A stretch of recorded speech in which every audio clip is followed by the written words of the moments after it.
Quem que você conhece que é empresário que não defende isso? Quando você fala isso? Muitos. Fala um aí, pelo menos. Empresários. Fala um que não defende isso. Eu só tô fazendo a pergunta, candidato. Não, você fez a pergunta e foi discriminatório na sua pergunta. Você desculpa te falar isso. Não, você tá fazendo um ato discriminatório contra os empresários. E aqui, ó, a população tem que ouvir o seguinte: isso é discriminatório com a classe empresarial do Brasil. E você não responde por eles. Você não é empreendedor. E se você tiver o nome de alguém, a gente trata o nome aqui específico. Eu não admito você falar isso do empresariado de São Paulo. Nós não somos desse jeito.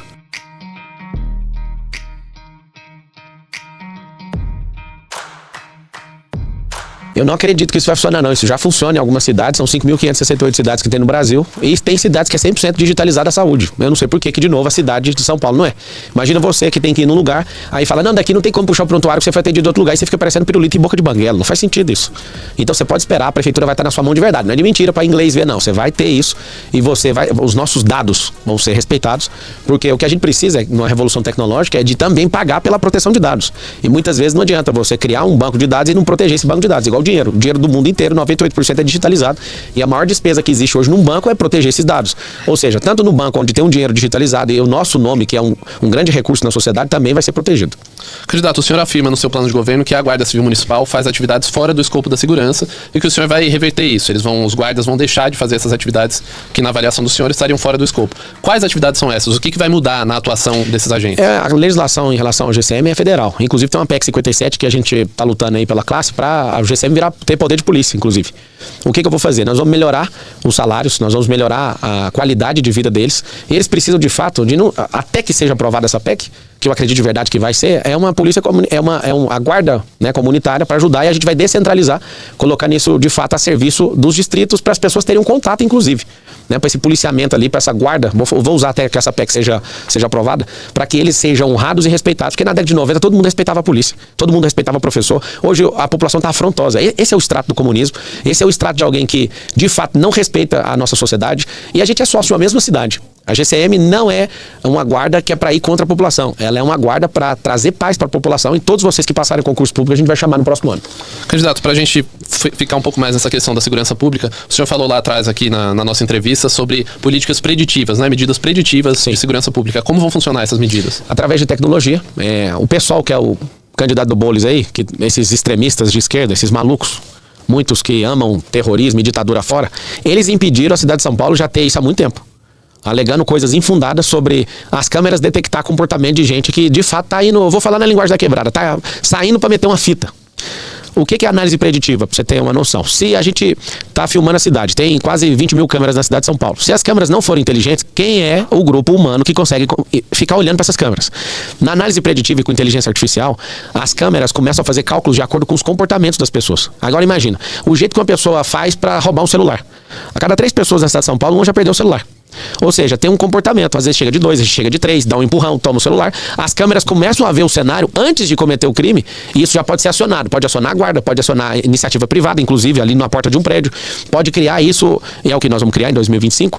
E também, eu trouxe essa ideia de drones que ficam posicionados no topo de prédio, onde existe esse acionamento, né, esse perigo de crime. Esse drone pode sair e já se posicionar onde está acontecendo isso. Nós vamos testar isso em um distrito, para você ver que é a certeza que a gente vai ter segurança. Escuta só, 3 coisas que resolvem a segurança pública: emprego, você investir em tecnologia, e a terceira, a certeza da punição. Se nós não tivermos a certeza da punição, as pessoas vão continuar nos assaltando, e aqui vai um recado para todo bandido da cidade de São Paulo: ou vocês vão arrumar um emprego, ou vocês vão roubar em outra cidade. Aqui vocês não vão roubar, aqui tem xerife agora. Candidato, vamos falar um pouquinho de sustentabilidade, porque é uma coisa no seu plano de governo que encontramos muito pouco a ser falado, e a gente tem ali um certo... Nós temos a Agenda 2030, a ODS também, né, as 17 leis da ODS. Eu queria saber do senhor quais são os seus planos para a sustentabilidade, visto que aqui no estado de São Paulo a gente está passando por várias queimadas, e aqui na cidade de São Paulo nós estamos vendo essa poluição muito forte nesses últimos dias. Queria saber quais são as propostas do senhor, se o senhor tem alguma proposta, até porque o empresariado normalmente não tem muito essa defesa sustentável. Queria saber do senhor o que o senhor tem de propostas em relação à sustentabilidade. O senhor pretende cumprir essa Agenda 2030 até o fim do ano? Quem que você conhece que é empresário que não defende isso? Quando você fala muitos, isso? Fala um aí, pelo menos. Empresários. Bom, no dia de mentira! Fala um que não defende isso. Eu só tô fazendo a pergunta, candidato. Não, você fez a pergunta e foi discriminatório na sua pergunta. Você desculpa te falar isso. Corte rápido. Faca. É Tramontina. Você falou que os empresários não defendem isso. Quem é que defende isso? Alguns empresários. Não, fala um pelo menos. É que eu só tô fazendo a pergunta. Não, você tá fazendo um ato discriminatório contra os empresários. E aqui ó, a população tem que ouvir o seguinte: empresário é povo. Empresário é alguém que tem CPF e resolveu ter um CNPJ para gerar emprego e gerar renda. Isso é discriminatório com a classe empresarial do Brasil. Aqui na cidade de São Paulo tem 2 milhões e você não responde por eles. Você não é empreendedor. E se você tiver o nome de alguém, a gente trata o nome aqui específico. Eu não admito você falar isso do empresariado de São Paulo. Nós não somos desse jeito. Me desculpa falar isso, você só queria fazer uma pergunta, mas você foi injusto com a classe. Sem problemas. Então vamos lá. Respondendo a pergunta. Já respondi a pergunta, isso não existe na classe empresarial, porque aí foi o maior ponto alto aí. A questão das queimadas, né? A gente precisa do governo do estado agindo, precisa do governo federal que tá mandando bombeiro lá pra Bolívia pra apagar fogo lá e aqui tá numa situação destruidora. Nós estamos vendo alguém em vários atos criminosos incendiar o estado de São Paulo pra elevação de preço. A gente sabe que tá acontecendo isso. Aqui na cidade de São Paulo a gente precisa plantar mais árvore, aqui na cidade de São Paulo a gente precisa de áreas pra escoar água, né? Porque quando começar a chover, e espero que chova antes da eleição para enterrar a candidatura e a eleição do Bananinha, porque se chover você vai lembrar que não foi feito nada que deveria ser feito. Aqui a gente precisa limpar centenas de mananciais dentro dessa cidade e na região metropolitana são milhares. Nós precisamos de colocar energia com o governo do estado para limpar esse esgoto. O plano de universalização do saneamento básico a gente precisa de entregar porque 40% das periferias não tem saneamento básico. Nós precisamos urgentemente de políticas onde nós, o povo, faz o quê? Ajuda a limpar essa cidade. E com a nossa prefeitura, o nosso jeito inovador, nós vamos fazer isso e vamos cobrar, inclusive. Então, assim, a gente tá com um problema grave na cidade de São Paulo, que é o desleixo. Andando por essa cidade, ela tá 100% cheia de lixo na rua. E o que acontece? Esse lixo começa a ventar, cai no manancial. E vai juntando com o esgoto e com a falta de saneamento. Coisas básicas que a gente precisa fazer numa cidade tão poderosa. Acabou o tempo, 2 minutos. Pode ir lá. Candidato, pra gente ficar nesse tema, em novembro de 2023, mais de 1 milhão de pessoas ficaram sem luz aqui na cidade de São Paulo, depois das chuvas, quedas de árvore, enfim. Na época, a prefeitura responsabilizou a Enel, que é a concessionária que distribui energia na capital. Mas há uma questão também que é responsabilidade da prefeitura, que é a poda e manutenção de árvores. Eu queria ouvir do senhor as propostas nesse sentido, para evitar que o povo fique sem luz novamente, e o que a prefeitura, sob comando do senhor, vai fazer na gestão das árvores. A tecnologia que já funciona, que vai ficar em cima do caminhão de lixo, ou seja, já é um recurso que a gente já usa, vai ter uma câmera, e essa câmera ela vai filmar poda de árvore, né, se está invadindo a fiação de energia, buraco nas ruas, e já registrar a geolocalização disso para que entre numa fila de trabalho para corrigir esse problema. Ou seja, não vai ter um carro a mais, não vai ter uma fila de trabalho a mais. A gente vai implementar a tecnologia no caminhão de lixo, já existe, tá? Imagina um caminhão de lixo seguindo para captar o lixo, filmando dos dois lados da rua, tanto calçada como fiação, poda de árvore e buraco na rua. Sensacional, eu fiquei encantado em ver essa tecnologia. Ela vai ser implementada nas primeiras semanas de 2025. Candidato, o senhor tem, nas últimas pesquisas, o senhor tem liderado entre os eleitores homens, mas ficou em terceiro lugar em relação às mulheres. Isso aconteceu na pesquisa Atlas divulgada nessa semana.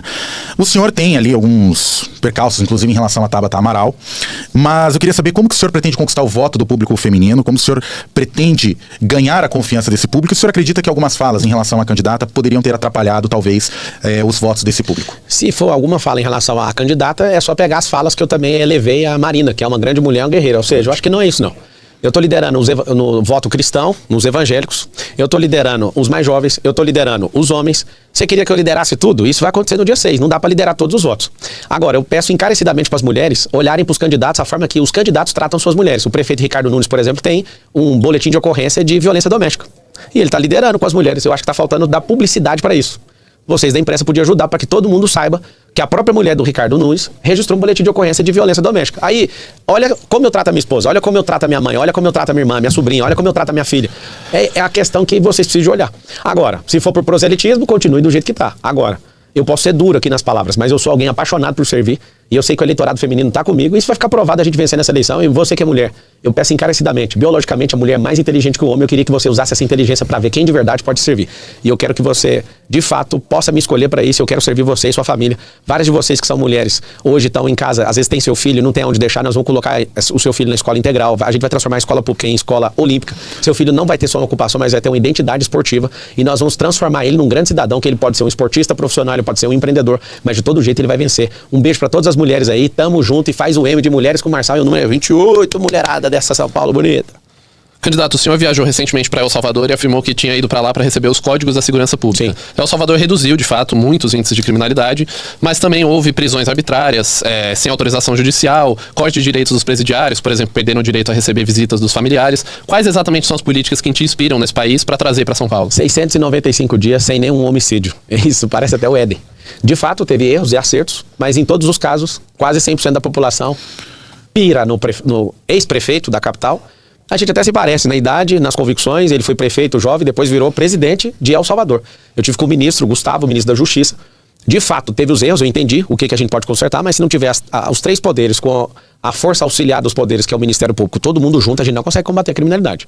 E lá eles foram muito duros em bater de frente com a criminalidade. E eu vou te falar, o resultado é assombroso. Todo mundo respeita, todo mundo tem certeza que vai ser punido.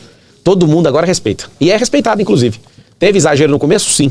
E eles abrem essas informações. Inclusive, a minha volta de lá fez eu mudar em relação a não escalonar a questão do GCM e, ao invés disso, melhorar os salários, contratar todos, né, que já passaram em concurso público, mas aumentar a exposição na questão da operação delegada com a Polícia Militar e agora com a Polícia Civil. E no começo, inclusive, se faltar gente, que eu duvido que vai faltar gente da Civil e da Militar, chamar a gente da reserva. Por quê? Porque o crime tem que ser combatido com veemência, imediatamente. A partir de 1º de janeiro, pode contar com a gente nisso. Candidato, eu vou emendar 2 perguntas em uma, porque a gente já está com 37 minutos de entrevista, temos mais 3 aí. Em uma sabatina, o senhor falou que as suas propostas são sonhos e disse que não vai cumprir elas em 4 anos. Queria saber se o senhor, ao fazer isso, está quebrando a confiança do seu eleitorado, se o senhor pretende como manter essa confiança do seu eleitorado, e também perguntar se o senhor pretende largar a Prefeitura de São Paulo, caso seja eleito em 2026, para ser candidato a presidente e seguir os passos do ex-governador João Dória, que ao fazer isso ele deixou a Prefeitura de São Paulo e seguiu para o governo em 2018. Esse governo de hoje é o governo Dória, e a gente está combatendo esse governo. Ele mostrou como não fazer. Eu faço compromisso de ficar os 1.460 dias no governo da cidade de São Paulo, e nós vamos mudar esse país a partir de São Paulo. A grande verdade é que todo mundo fica muito preocupado, porque é um cargo muito importante, inclusive sobre mudança de fato na vida das pessoas. A Prefeitura de São Paulo, ela é mais poderosa que o cargo hoje de presidente da República. Eu posso mudar a educação, eu posso mudar a sua realidade, eu posso fazer um programa habitacional sem ficar precisando da ajuda de ninguém, porque a gente vai ter um orçamento recorde no ano que vem de 120 bilhões de reais. Então tá aqui meu compromisso firmado de estar com vocês. Eu tenho paciência, nunca vou esconder que um dia serei presidente do Brasil. Eu não vou cometer o mesmo erro que Dória, vou ter paciência. Eu acredito que o Bolsonaro pode voltar a ser elegível. Eu acredito que o Luiz, ao contrário do Biden, não vai reconhecer a incapacidade e vai acabar competindo. E eu quero de verdade é que entrem mais políticos pra gente não ficar dependendo dessas promoções aí. Eu quero defender um futuro, pra gente não ter eleição todo ano, par, é muito chato. Eu defendo que a gente tenha o fim da reeleição no futuro, ou que a gente também tenha o fim de uso de dinheiro público no futuro. Eu quero de verdade que a política seja um lugar de filantropia, não de profissão nem de carreira. Você entendeu? Carreira, né? Carreira. Tem gente que tá caçando uma carreira. Sobre as promessas? Só pra gente concluir? As promessas são sonhos porque a gente precisa de acordar no dia 6 de outubro e votar, né? São 10 projetos, são 10 planos de governo que são 10 sonhos. Então, essas pessoas estão sonhando em meter a mão num dinheiro e meter um monte de companheiro. O meu sonho é de transformar a sua vida. Agora, se a gente não acordar, vai continuar um sonho. Eu tô te falando de coisas que são completamente tangibilizadas pra gente fazer. Agora, a grande verdade é que a maioria das pessoas não estão preparadas pra um político que fala a verdade. Existem coisas que não se terminam em 4 anos, mas se começa, cria uma política institucional e não eleitoreira para que a gente possa continuar avançando e fazendo. Por exemplo, o atual prefeito prometeu 40 quilômetros de corredor, não conseguiu, fez só 4. E agora? Vamos condená-lo por causa disso? Perfeito, candidato. Agora acabou a entrevista. Eu queria, a partir de agora, deixar 1 minuto e meio de consideração final para o senhor. Fique à vontade. A partir de agora, a gente vai colocar o cronômetro na tela. A partir de agora, 1 minuto e meio. Olha, eu quero pedir para você focar nesse número aqui, ó, no 28. Sem dinheiro público, sem padrinho político, sem tempo de televisão, sem rádio, sem aliança com bandido, com vagabundo. Mas alguém completamente aberto ao diálogo, à dinamicidade, à gestão, alguém que veio de baixo, alguém que venceu na vida e agora quer fazer filantropia, quer ajudar a cidade de São Paulo, quer ajudar seu filho a não entrar pelo caminho errado, quer ajudar a sua vida a melhorar, quer fazer você ter emprego aí, quer limpar o ar dessa cidade, quer limpar esses rios, quer fazer essa cidade voltar pro futuro. Então o número é 28, o dia da revolta, dia 6. A gente vai acordar no dia 6 e esse sonho que eu tenho sobre essa cidade, esse sonho vai virar realidade. E eu queria pedir, bate aqui, ó. Bate aqui no 28, chama no WhatsApp as pessoas, começa a convencer, mete o vira-vota aí. A gente tá em primeiro nas pesquisas, eu quero te pedir. A verdade é o que o povo tá sentindo. O povo tá de saco cheio desses políticos profissionais. Pessoas que nunca nem se resolveram na vida, não cuidam da própria saúde, vai cuidar da sua. Nunca construíram riqueza, vai cuidar da sua riqueza, 120 bilhões. Esses caras nem sabem que dimensão de dinheiro que é esse. Eu te peço uma oportunidade. É um grande risco a gente mudar essa cidade para sempre e afastar esses comunistas lá para a fronteira, e cada um deles escolhe o país que eles quiserem, hein? Todas as nações se perderam por causa desse comunismo. Um beijo no seu coração, obrigado pela oportunidade, que Deus abençoe a cidade de São Paulo e tenha misericórdia de todos nós. Vota no 28.